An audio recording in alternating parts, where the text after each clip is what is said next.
చాలా సింపుల్‌గా, ఫాస్ట్‌గా బ్లౌజ్ స్టిచ్చింగ్ ఎలా చేసుకోవాలో చెప్తాను. నాకైతే చంక దగ్గర అతుకులు పడతాయండి. దీనికోసం నేను అప్పుడే 1.25 మీటర్ లైనింగ్ క్లాత్ తీసేసుకున్నాను గాబట్టికి నాకు అతుకులు పడడానికి కావాల్సినంత క్లాత్ అయితే వచ్చింది. ఇది దగ్గర దగ్గర 40-43 సైజు బ్లౌజ్ అండి. పెద్ద సైజు బ్లౌజ్ కాబట్టి 1 మీటర్ క్లాత్ అయితే అస్సలు సరిపోదు. లైనింగ్ క్లాత్ అయితే అసలే సరిపోదు. 1.25 లైనింగ్ క్లాత్ ఉండాలి. శారీ పన్ను అయితే ఒక మీటర్ అయితే సరిపోతది ఒరిజినల్ క్లాతు. పన్ను అనేది ఎక్కువ ఉండాలనమాట ఒరిజినల్ క్లాత్ అయితే. సో, ఇప్పుడు నాకు అతుకులు పడతాయి కదా! 4 వైపులా కూడా 4 పీసెస్ కట్ చేసేసాను. కట్ చేసేసి జాయిన్ చేసేస్తున్నాను. ఇలాగా వీడియోలో చూస్తున్నారు కదా! అలాగా. నాకు ఒరిజినల్ క్లాత్‌కి పెద్దగా పట్టదు. లైనింగ్ క్లాత్‌కి ఎక్కువ పడతదనమాట. ఇటు సైడ్ కూడా అంతే.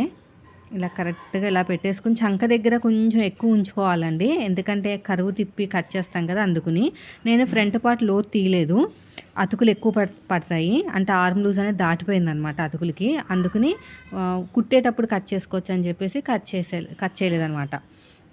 ఇది హ్యాండ్ అండి. 2 హ్యాండ్స్ కట్ చేసుకోవాలి కాబట్టి ఇలా సపరేట్‌గా తీసేసుకున్నాను.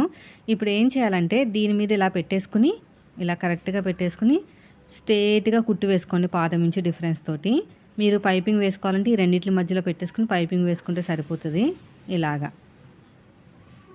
ఇలా ఓపెన్ చేసేసుకొని ఒక టాప్ స్టిచ్ అయితే వేసేసుకోండి. మళ్ళీ ఇలా క్లోజ్ చేసేసుకొని ఇంకొక స్టిచ్ వేసేసుకోండి ఇలాగా. చక్కగా ఫోల్డింగ్ చేసుకుని కుట్టుకుంటూ వెళ్ళిపోవాలి. దీనికి సంబంధించిన బ్లౌజ్ కటింగ్ షార్ట్ వీడియోలో పార్ట్స్ కింద షేర్ చేస్తాను. మీకు ఇంకా రీచ్ ఎక్కువ వస్తుంది. అంటే తొందరగా అర్థమవుతుంది. ప్రతి పాయింట్ కూడా క్లియర్గా చెప్తాను అనమాట. ఇలా నీట్గా ఇలాగా కట్ చేసుకోండి. ఇటు సైడ్ కూడా అంతే కుట్టుకుని కట్ చేసుకోండి. ఇప్పుడు కాదు, ఇలా మొత్తం కూడా ఇక్కడ కరువు దగ్గర కట్ చేసిన పీస్ని సైడ్కి అతుకుల కింద వేసుకోవాలన్నమాట. ఇటు సైడ్ కూడా అంతే నీట్గా ఇలాగా కట్ చేసుకోండి. కరువు తిరిగిన చోట కూడా ఎక్స్ట్రా ఉన్న క్లాత్ని కూడా కట్ చేయండి. ఈ మిడిల్ వచ్చిన టక్ అయితే ఇచ్చేసేయండి. ఈ సైడ్కి అతుకులు పడతాయి. ఎక్స్ట్రా ఉన్న క్లాత్ని కట్ చేసుకోండి. ఇలాగా టాప్ స్టిచ్ వేసేసేయండి. అతుకులు వేసిన ప్రతి చోట టాప్ స్టిచ్ అయితే వేసుకోవాలండి. ఇక్కడ ఇలా నీట్గా ఇలాగ స్టిచ్ వేసేసుకొని ఒక టాప్ స్టిచ్ అయితే వేసేసేయండి. ఇలాగా అయిపోయింది. ఎగస్ట్రా ఉన్న క్లాత్ను కూడా నీట్గా కట్ చేసుకొని హ్యాండ్ లూజ్ దగ్గర కరెక్ట్గా ఉండాలి. ఆర్మ్ లూజ్ దగ్గర ఏమైనా ఎక్కువ తక్కువ ఉంటే కట్ చేసుకోవాలి. అప్పుడే మీకు హెచ్చు తగ్గులు రాకుండా సైడ్ జాయింట్ అనేది పర్ఫెక్ట్గా వస్తుంది. ఇలాగా ఇటు సైడ్ కూడా అంతేనండి. అయిపోయింది.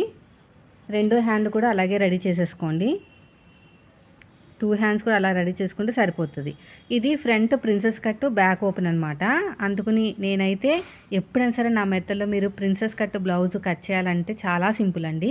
ముందు కట్ చేయకూడదు అనమాట. ఆ డాట్ల దగ్గర కట్ చేయకుండా కుట్టిన తర్వాత కట్ చేసుకోవాలి ఇలాగా. అప్పుడు మీకు చాలా ఈజీ అయిపోతుంది. మళ్ళీ ఒరిజినల్ క్లాత్ని లైనింగ్ క్లాత్ని అలా సపరేట్గా కట్ చేయాల్సిన అవసరం ఉండదు. చూడండి కట్ చేశాను కదా, మళ్ళీ జాయిన్ చేసుకుంటూ పాదం ఇంచు డిఫరెన్స్ తోటి జాయిన్ చేసుకోవాలి. ఓకేనా? పాదం ఇంచు డిఫరెన్స్ తోటి జాయిన్ చేసుకుంటే మీకు కరెక్ట్గా వచ్చేస్తుంది. ఇలా మొత్తం కూడా ఇలా ఇంకొక స్టిచ్ కూడా వేసేసుకోండి. చూస్తున్నారు కదా వీడియోలో, అలాగా నీట్గా కుట్టుకుంటూ వెళ్ళిపోవాలి. చాలా బాగా వస్తుంది. కొంచెం ఎక్కువ తక్కువ ఉంటే కట్ చేసేయండి. యాక్చువల్గా ఎందుకు ఎక్కువ తక్కువ వస్తుందంటే మనం కట్ చేసేటప్పుడే కొలతలతోటి టేప్తో కొలుచుకుంటూ కట్ చేసుకోవాలండి. దానికోసం అక్కడ 1 మినిట్ టైము, 5 మినిట్స్ టైము, ఒక్కొక్కసారి అయితే ఆ కొలతలన్నీ చూసుకుని కట్ చేసేసరికి టైం పడుతుంది. ఆ టైం ఏమి వేస్ట్ కాకుండా మీరు ఇక్కడ ఎగస్ట్రా వస్తే కట్ చేసుకుంటాం అంతే. ఫిట్టింగ్ చాలా బాగా వస్తుంది. చూడండి ఒకసారి. మనం కటింగ్ చేసిన తర్వాత మన మెథడ్లో స్టిచ్ చేయాలి. ఓకేనా? కటింగ్ స్టిచ్చింగ్ కూడా మన మెథడ్లో చేస్తేనే వస్తుంది. ఇప్పుడు ఇలా కరెక్ట్గా ఇలా పెట్టేసుకుని నీట్గా మళ్ళీ పాదం ఇంచు డిఫరెన్స్ తోటి చెస్ట్ పాయింట్ దగ్గర మాత్రం సూదిని కిందకి దింపి పాదాన్ని పైకి లేపాలి. ఇలాగా కుట్టుకుంటూ వెళ్ళిపోవాలి. సూదిని కిందకి దింపి పాదాన్ని పైకి లేపాలి. ఇలాగా మళ్ళీ ఫస్ట్ నుంచి లాస్ట్ వరకు ఇంకొక స్టిచ్ అయితే వేసేసేయండి. ఇలా పెట్టేసుకుని ఫస్ట్ నుంచి లాస్ట్ వరకు అయిపోయిందండి.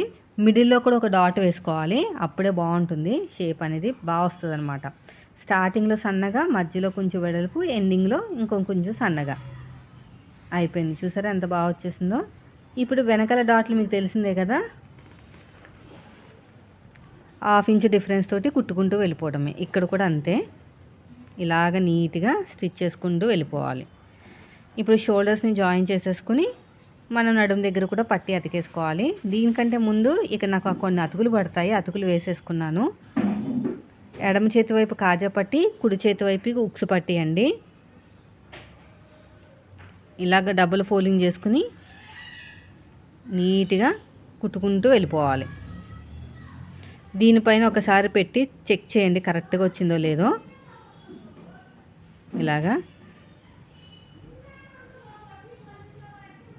ఇలా కరెక్ట్గా వచ్చిందో లేదో ఒకసారి అయితే చెక్ చేయండి. నాకైతే కరెక్ట్గా వచ్చింది. ఇప్పుడు మనం లైనింగ్ క్లాత్ని తీసుకుని ఇలా వీడియోలో చూపించినట్టు పైనుంచి కుట్టుకుంటూ లోపలికి అంతా కూడా డబుల్ ఫోల్డింగ్ చేసేసుకోవాలి. దీనివల్ల ఏంటంటే ఉక్స్ పట్టి అనేది పర్ఫెక్ట్గా వస్తుంది అన్నమాట. ఇలాగా ఒకదాని మీద ఒకటి పెడితే కరెక్ట్గా వచ్చేసింది నాకు. ఇప్పుడు షోల్డర్స్ని జాయిన్ చేసేసుకుందాము.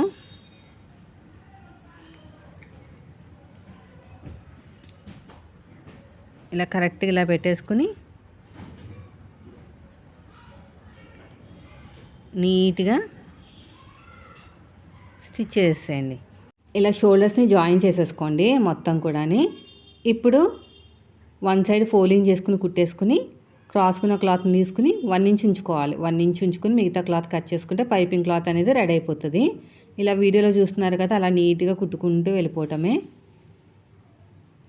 ఇటువైపు తిప్పండి. ఫ్రంట్లో మనకి స్టార్ నెక్ అంటే హార్ట్ షేప్ అనమాట. అందుకని సూదిని కింద దింపి పాదాన్ని పైకి లేపాలి. ఇటువైపు కూడా అంతే.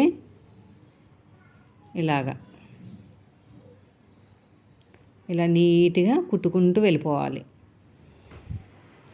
ఇలా మొత్తం కూడా ఇలా నీట్గా స్టిచ్ చేసుకుంటూ వెళ్ళిపోండి. ఎగస్ట్రా ఉన్న క్లాత్ని కూడా కట్ చేసేయండి. చిన్న చిన్న టక్స్ అయితే ఇచ్చేసేయండి రౌండ్ తిరిగే చోట. ఇలా మొత్తం కూడా 12వ నెంబర్ థ్రెడ్ అయితే తీసేసుకోండి. ఇలా పట్టుకుని 12వ నెంబర్ థ్రెడ్ తీసుకుని లోపలికి ఇలా ఫోల్డ్ చేసుకుని రఫ్ ఇచ్చేసేయాలి. ఇలా చక్కగా ఫోల్డింగ్ చేసుకుంటూ వెళ్ళిపోవటమే. చూసారు కదా ఎలాగైతే ఫోల్డ్ చేస్తున్నానో అలాగ ఫోల్డింగ్ చేసుకుంటూ నీట్గా స్టిచ్ చేసుకుంటూ వెళ్ళిపోవాలి. ఇలా మొత్తం కూడా అంతే. ఇలా ఫోల్డింగ్ చేసుకుంటూ వెళ్ళిపోతే మీకు సన్నగా వస్తుందండి పైపింగు. ఎక్కడ కూడా ఎక్కువ తక్కువ రాదు.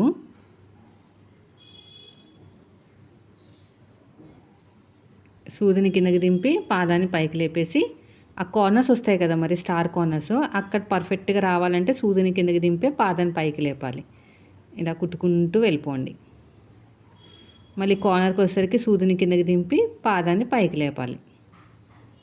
ఈసారి నేను అంటే సేమ్ కలరు పైపింగ్ వేస్తున్నానండి. మీకు దగ్గర నుంచి చూపించినప్పుడు అంత క్లారిటీగా ఉండదని నేను కెమెరా దగ్గరికి పెట్టలేదు. డార్క్ కలర్ బ్లౌజులు వచ్చినప్పుడు ఖచ్చితంగా మీకు షేర్ చేస్తాను పైపింగ్ అనేది. ఇంకా చాలా వీడియోస్ ఉన్నాయి మన ఛానల్లో, ఒకసారి చెక్ చేయండి. అయినా పెడతాను నేను కుట్టేటప్పుడు. ఇలా ఫోల్డింగ్ చేసుకుంటూ వెళ్ళిపోవటమే. ఇలా మొత్తం కూడా అంతే. ఇలా ఎగస్ట్రా ఉన్న క్లాత్ నీట్గా కట్ చేసేయండి. ఇలా ఫోల్డ్ చేసేసుకొని అంతే రఫ్ ఇచ్చేసేయండి. రెండో సైడ్ ఇంకా మీ ఇష్టం. ఇలా నీట్గా కుట్టుకుంటూ వెళ్ళిపోండి. ఇటు సైడ్ కూడా అంతే. ఇటు కూడా నీట్గా ఇలాగా స్టిచ్ చేసేయండి. ఇటువైపు కూడా అంతే.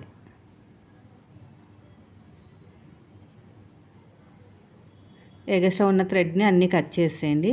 చూసారా ఇలా వచ్చింది షేప్ అనేది. ఆ కార్నర్ దగ్గర మనం సూదిని కిందకి దింపి పాదాన్ని పైకి లేపాలి. నెక్స్ట్ వచ్చేసి రెండోది కూడా అంతేనండి. ఇలా నీట్గా పాదం నుంచి డిఫరెన్స్ తోటి స్టిచ్ చేసుకుంటూ వెళ్ళిపోవాలి.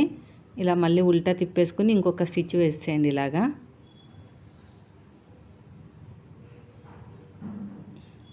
మళ్ళీ ఫస్ట్ నుంచి లాస్ట్ వరకు ఇంకొక స్టిచ్.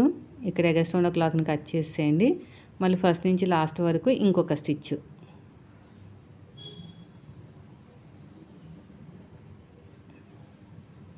ఇక్కడ ఎగస్ట్రా ఉన్న క్లాత్ని కట్ చేసేయండి. ఈ రెండో సైడ్ కూడా అంతేనండి. ఇక నీట్గా ఇలా కట్ చేసి కరెక్ట్గా ఇలాగ పెట్టేసుకుని రఫ్ ఇచ్చేసేయండి. ఫస్ట్ మన వైపుకి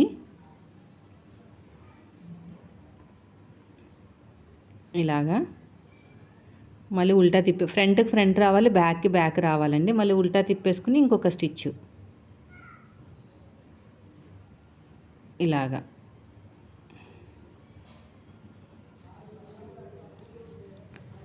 మళ్ళీ ఫస్ట్ నుంచి లాస్ట్ వరకు ఇంకొక కుట్టు.